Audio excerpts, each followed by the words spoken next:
For the aviation world, December 2024 proved deadly and tragic as 239 people lost their lives. 2024 was a year that will be written as one of the worst for air travelers and aviation enthusiasts. Starting on a morbid note, 2024 saw its first air crash on January 2, 2024 at Haneda Airport, Japan.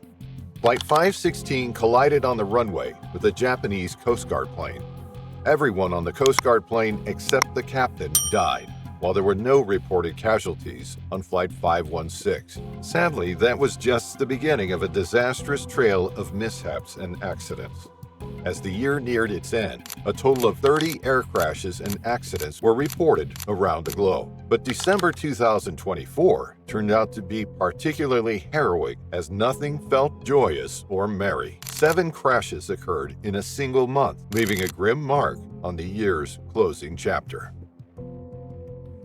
Mechanical failures, challenging weather conditions, and external interference. Many tragic incidents sparked widespread concern and scrutiny of the aviation industry's safety protocols. The causes varied, but the outcomes were tragically similar. Each crash carried its own heartbreaking story, families torn apart, communities shaken, and an industry forced to confront its limitations. What went wrong in December? Was it a coincidence of extreme weather, human errors, and mechanical failures? Or does this month reveal deeper systemic issues? Today, we'll try to make sense of these tragic events, find out possible causes, and reflect on the lessons they offer. Aviation is statistically the safest way to travel, but December 2024 serves as a sobering reminder that even the safest industries have their vulnerabilities. Let's take a closer look at the crashes that made this December unforgettable for all the wrong reasons. But before we go any further, hit that subscribe button so you'll never miss the stories that shape our very skies.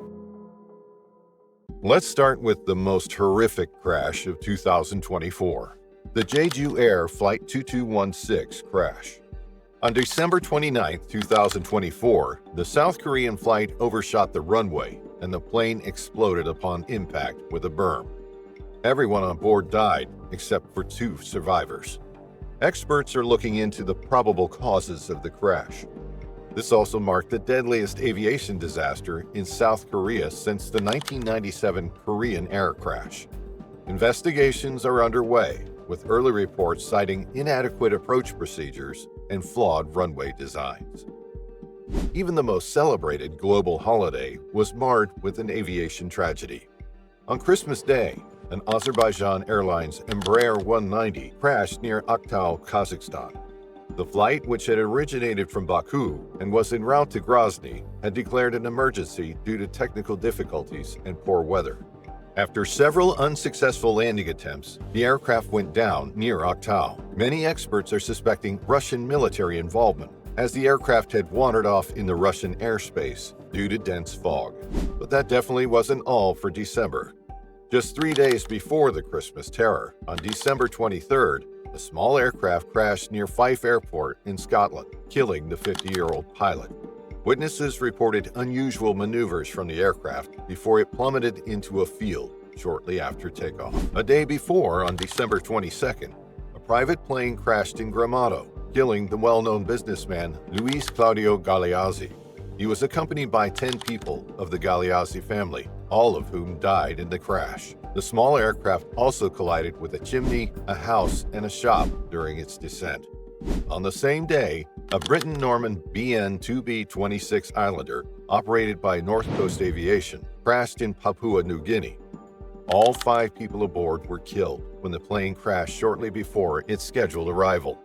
Investigators are still working on deciphering the aircraft's last communication, which was a distress signal sent moments before the crash. In other news, on December 20th, a Cessna plane en route from Porto-Velho to Manaus in Brazil went missing. Its wreckage was found in the Amazon rainforest days later, with both occupants tragically confirmed dead. And lastly, on December 17th, a Bombardier Challenger 300, owned by the president of an Argentinian sports club, was arriving from Punta del Este, Uruguay. The plane overran the runway on landing at San Fernando, Argentina, and hit the front of a home. Both pilots on board were killed. That was all for the fatal crashes. However, if we take into account the non-fatal incidents, then December definitely wasn't spared from those as well. Two incidents occurred on the same day in different parts of the world that raised questions about safety protocols and equipment maintenance. The date was December 28th. Air Canada Express Flight 2259 suffered a landing gear failure upon arriving at Halifax Stanfield International Airport. The aircraft skidded down the runway, its wing catching fire. All 73 passengers and crew were evacuated safely, avoiding injury or fatalities. That same night, a KLM Boeing 737-800 made an emergency landing at Sandefjord Torp Airport in Norway after a hydraulic failure. The aircraft skidded off the runway into a grassy area, but all 150 passengers and crew escaped unscathed. These incidents and the intense scrutiny that followed urged aviation authorities worldwide to ground several fleets, review their safety guidelines, and reassess their flying protocols. Many incidents have also highlighted the importance of better pilot training and stricter evaluations. Aviation is still the safest mode of transportation, and experts all over the world testify to that fact. But even a single such crash can make the masses paranoid and force them to rethink their travel choices. In the end, these tragedies underline the need for constant vigilance, revised safety protocols, and advanced technologies to ensure passenger and crew safety. December 2024 will not only be remembered for its losses, but also as a turning point for the industry to learn, adapt, and prevent future disasters. So what do you think? Will 2025 be a safe year for air travelers? Let us know in the comments below.